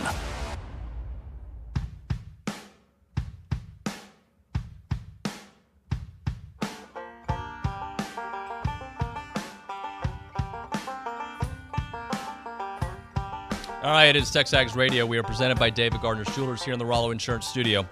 So I was reading through the your guys' questionnaire this weekend, and Austin Bose came up as he's been doing it quite a bit. Scott, how much has he? What happened? What did I miss? Richard said he got emotional after a Dodgers game where Clayton Kershaw shouldn't have been in the game, and I guess he was in the game and gave up a lead or something, and he got mad at Dave Roberts. It was Game 5 of the 2019 NLDS against the Washington Nationals, where Dave Roberts decided to use Kershaw in relief, and he gave up back-to-back home runs to Anthony Rendon and Juan Soto. So I remember that day. It was sad. Made Richard emotional. Okay. And then Howie Kendrick hit a grand slam off Joe Kelly, and you guys got to taste that later, so it was very sad. Very I would have liked to see an Astros-Dodgers rematch for another Astros victory. Scott. What was that? Austin Bose. How much has he come on and the difference he has made the way he has played this year? I think that you look at Game 3 this last weekend as a prime example of a guy that the spotlight has not been too big. Brawny's talked about, a little bit of change in his setup and his approach, but the competitiveness of Austin Bose never changed. There's a reason why for a guy that was slated to be a DH part-time outfielder, gave you exactly what you needed for a significant portion of the season when he went to the infield to play on the dirt, to help fix your team and get you to the point where you are now. And I think their ability to keep him fresh down the stretch is going to pay huge dividends. And he is not going to have that wear-down factor that if he had to continue to play second base, if he had to start 70% of the games in the outfield, you would have seen. I think he'll be better down the stretch than he has been so far this year. To Scott's point about keeping people fresh, we're at the point of the year where there's a lot of guys walking around over there with bumps and bruises and sore legs and sore arms. And that's why I think if you can get into some spots on the weekend where – whether you're up by 8 or down by 8 kind of thing, I think you got to get Troy Claunch out of the game because he is going to have to catch some really important innings going forward, and he can't do that if he's banged up. And it's not – I don't think he's hurt or injured. I just think he's dealing with – I've caught a ton of games consecutively this year. Really nice to get him that night off. And, you know, I just think that you start looking for opportunities to maybe – like Dylan Rock's limping around, playing through it. They let him DH the other night. So you start looking for opportunities maybe – later in games, if you're up by a lot, to get these guys some innings off and rest their legs for what's because when you get into probably the last weekend against Ole Miss, really you can't. If all these games are close, you can't afford to rest them. You got to win all of them, as many as you can, right? But if you get in when you're getting toward Hoover and stuff, and you start getting the postseason, then they have to play, right? So if you can look for innings to keep these guys in the dugout. And keep them off their feet some, I think that they start doing that. All right. I do want to ask you guys about Trevor Warner, who, when I said bank on it, I'm banking on something good this weekend. He's been back for a little bit now. Are you seeing anything, Bronny, that's encouraging? Yeah, I think when you're dealing with something and you start to hear about the recovery from that hand injury and that it's just basically muscle atrophy from not using it, so that stands to reason that the muscularity and the strength is going to come back with each and every day, right? And I thought he's been fine, right? I think he's been fine since he's been back. He's played really good defense. But at the plate, he's had a couple of big hits. He had a big hit in the Vanderbilt series. But I also think he goes through spells or some trips at the plate where like, man, it just don't look like him, normal him. And it's in there. Like it's coming. The more days he wakes up and there's more strength in that wrist, it's coming, and somebody's going to be on the bad end of it if you're an opposing team. I don't know when it's coming, but I got a feeling that Trevor Warner it's close to being back to week one Trevor Warner. And I also think that, you know, what Coach Schlossnagle talked about in games, the fatigue, some tightness. We can take him down under, a couple guys before he even swings a bat at the home plate. We can put him on a bow net and have him hit off a tee. Those are things you can do at home. I don't know how easy that is to go to Vanderbilt. Do you have that? Can you have that same kind of setup? So here you are in a comfortable spot where you can do some of the things for the next 2 weeks to make Trevor Warner be the best version of himself he can be. And then also not playing midweek next week is another opportunity for guys to get their legs under them. And I think that 1 week break comes at a pretty good time before you have that stretch where you play a whole bunch of baseball between Mississippi State, Incarnate Word, on the road to Ole Miss on a Thursday. You know, the chance that you start either Tuesday or Wednesday in Hoover, that's a compacted part of the season that you're exactly right. Game 2 against Vandy, at the end of that game, when it got away, people sat down. Other guys got a chance to swing the bat against Vandy's talent, which is good, but also people got to sit down, and that's good. Any thoughts on what you've seen from Warner? I think he's still progressing. I think he's going to be back to normal soon. I think that it just needs the at-bats. Yep. No concern here. You know, as a guy that I'm looking at, and Are you going to make a good call like you did at the end last week? That's what I was about to say. I don't know that I'm going to – so the thing with Targac is when I saw Targac's swings and takes on Thursday night, I thought he was close, right? And you'll never – that's kind of lucky. I saw the takes. I was like, man, he's kind of on time with his takes. I like his swings. I could see him having a big day. But he could just as easily gone out there and gone 1 for 4 with a single, right? But and I think Coach Schlossnagle mentioned that his first on Saturday, his first RBI was on a ball that he stayed through the middle of the field on and got jammed, so he knew his approach was the right way. And then he hits the home runs in the next 2 at-bats. The guy that I'm looking at, and I'm not saying he's going to have a big weekend, but I think he's just been kind of flying kind of low, and there's more in there, is Brett Minnick. Remember early in the year, Brett Minnick was one of the guys in this offense when it was sputtering. Mm-hmm. And I think he's just kind of planed off and leveled off, but I do think there's a big weekend in there. He's had some good swings. He had an RBI single on Tuesday. But I do think Brett Minnick is a guy that's kind of been flying under the radar that could win you a baseball game this weekend just on his performance alone. 3 right-handers in the starting rotation for South Carolina also points towards that. that, some of these left-handers get a chance to see 3 starting pitchers, maybe 9-10 at-bats against right-handed pitching this weekend. I think that's helped some of them as well because they've been fine against lefties, okay? But their numbers this year, a lot of them have feasted on righties. Well, and I like Cole Kaler and Ryan Targach better from the left side of the plate too. Yeah. We're here on TexAgs Radio, presented by David Gardner's Jewelers here in the Rollo Insurance Studio. Can we talk a little bit about what we've seen from Nathan Detmer this year and in a big picture thing, where he's headed next year and where he's headed this postseason? He's a millionaire. Yeah. That's what he is. Like, that's the baseball term for it. When you see that, yeah, he's a millionaire. Like, and that means he is going to be drafted at a high level, assuming he continues on this course. I mean, it is the stuff, and the biggest thing is he talks about his mentality, but there is stuff difference too. The breaking ball is the biggest stuff difference, and the ability to locate that sinker to seam. When you are getting – he was throwing the ball. Now, it's 94 to 97. But some of those sinkers are in the middle of the plate against Vanderbilt, and they're getting swung through. That should tell you the kind of stuff, because when he misses location, he's still missing barrels. Yeah. So that should tell you a lot about what the stuff is. He's going to be as highly a preseason prospect next year as anybody in the SEC. You're going to have the guys that missed this year because of injury are all going to go pro. He's going to come back. He's, our question on is he going to be all SEC this year? There's a high probability that he is if he continues to pitch like he has. And he's going to be moved up to the top of the pecking order in the SEC next year. He's going to be all SEC, whether it's first team or second team. I think Nathan Detmer's definitely all SEC. But yeah, Bronny mentioned how he talks about his mentality. We've heard it multiple times in different press conferences, how he just had to get over one mental roadblock, one hurdle, and that's allowed him to become who he is on a consistent basis and be that consistent ace for the Aggies. We've seen flashes of it even back to last year. What he did against the Texas Longhorns as a true freshman was brilliant. And then we saw it early on in the year, and then he took some lumps. And I mean, you guys will remember back in the March when we were doing our questions, our around the horn thing, there was a question about whether or not you move him out of that top role.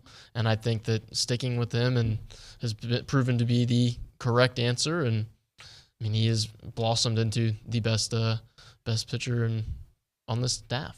You and I talked, not even on a show, that I got this. He had it in his head. It was like, I got this. It's coming. I've got this. When he was coming off the mound sometimes where things weren't quite working yet, he knew it was there. He knew what he had to do to fix it. And when he did, he was right. He got it. I've always liked his disposition and his mentality, the way he takes the ball and takes ownership of it. That's the right kind of attitude you want as your front line, big dog on your rotation. And again, there's a lot of maturity tests coming or that have already happened and will continue to come for the entire team. I talked about it, handling success, huge maturity test for Nathan Detmer. All right, as soon as I've got this mental thing going, I'm going good, but as soon as you think you've got it all figured out, the game humbles you. So how do you – all right, I've got this in my brain. I know how I want to pitch. I know how I want to attack hitters. I know kind of how I'm taking the mound, my disposition, right? But that doesn't mean I've got it all figured out. Continue to learn, continue to listen to Coach Yeski, all that kind of stuff, because I'm telling you, I've seen it 1,000 times in this game. As soon as you think you got it figured out, here comes your inning and a third, 7-earned run game. And to flip that coin, that's why I think Micah Dallas is about to be fixed for the other side of it. Micah Dallas has continued to go out there, work, and even on days where you have that inning and a third and you throw up that 7 he ain't walking off the field going, Coach, I'm done. Somebody else got to go out there and take my role. That's why I think the flip on the other side is the good version of Micah Dallas is about to show up. And I think it helps that two of these three teams, all three teams are in the bottom half in SEC hitting. Two of the three teams are like 10 or lower in hitting. You have a chance for your pitching staff in the next 3 weeks to get healthy and to feel good about themselves going into the very end of the season if they can take care of their business. All right, quickly, let's do the keys to this series this weekend. Richard, you start us off. Oh, I was hoping to go last so I could just say I agree. But my key, getting another quality start from Nathan Detmer and having Micah Dallas right the ship. I agree. But I like the fact that this team against South Carolina will be able to pitch, like I just said. But I also think how they've struggled in some of the pitching that's going to go against them. I think the bats on a hot weekend, when the wind's going to be blowing out, I like the swing path. I like how A&M is swinging the bat more than I like what South Carolina did last week against Alabama. This is built week after week after week to the offenses at the positions it's at. And I don't think South Carolina is going to bring, 2 or 3 pitchers in here that are going to look better than what Arkansas did, Georgia, Vandy. They're going to be a little bit less on the pitching staff than even those teams were. I'm interested to see how Jacob Palish and Brad Rudis get used. They've both got a lot of bullets in the tank. And I think those two guys could play huge roles in A&M's success this weekend, or they're going to have, unless you just get a brilliant start on Friday and Saturday, but then that would leave Sunday for maybe Rudis and Palish. So those two guys, having them fresh, I think it's a really good thing. I think the coaching staff likes where they're at, having all those guys refueled, or both those guys refueled. And then it's just about being who you are, man. And a little message here for folks listening in town or wherever you're listening. Get your butt to Olsen Field this weekend. This is an incredible coaching job, but it's an incredible response by a group of young men who I think embody a lot of the qualities that a lot of Aggies hold dear, right? The toughness, the grit, the competitive spirit. They've earned the right to play in front of the most electric atmosphere in the SEC. And Olsen Field, for as much as it needs to be done cosmetically, when there's people in it, it's still one of the best in the country. So I'm looking forward to great atmospheres on Friday, Saturday, and Sunday, and Section 203 and the rest of the 12th man making some noise and having an impact on this game and on this series, because if you do it this weekend and you do it next weekend, you're going to get postseason baseball in your place where you can do it in a regional. So in the same way that the 12th man had an impact on that A&M Alabama football game, in the same way that those crowds had an impact on the 2022 recruiting class, go have your impact on this baseball season and potential future baseball recruiting classes. Thank you, Bronny. Yep. Thank you, guys. Appreciate you. When we come back around Aggieland, it's TexAgs Radio. I'm Chelsea Reber with your community calendar on the Zone, brought to you by Christine Engler, the Aggie loan expert. Teachers close a loan with Christine and get a $500 Target gift card. NMLS 1309378, equal housing opportunity. The 11th annual Doing the Most Good Luncheon benefiting the Salvation Army is Thursday, May 19th at the College Station Hilton. Purchase tickets at salvationarmybcs.org. The new Baden Camp Creek Lions Club is hosting a drive-through barbecue fundraiser on Saturday, May 21st from 9 a.m. to 1 p.m. To make an order of pork ribs or sausage, call 979-828-3241. Hilltop Lakes Equestrian Association invites you to the Run for the Roses Golf Tournament on Saturday, May 21st at the Hilltop Lakes Golf Course. Find the event on Facebook for more information.